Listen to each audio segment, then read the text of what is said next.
2018 saya kenal seorang lagi kawan saya. Alhamdulillah lah saya dengar kawan yang baik ni kan.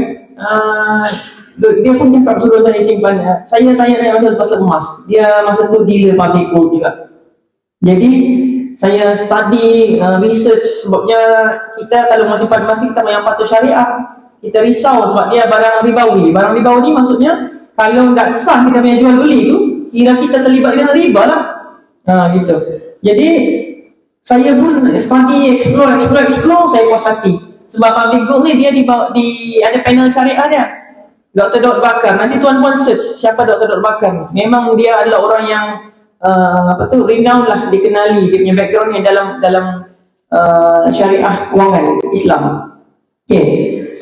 So 2018 saya start simpan emas lagi, lebih agresif lah berbanding 2017 satu kali saya simpan. Tapi masalah saya 2018 ni, kesilapan saya adalah jual. Beli banyak, jual pun banyak. Sebab saya buat bisnes kan. Jadi orang bisnes ni kelebihan dia. Sebabnya dia beli emas, dia boleh gunakan untuk time susah.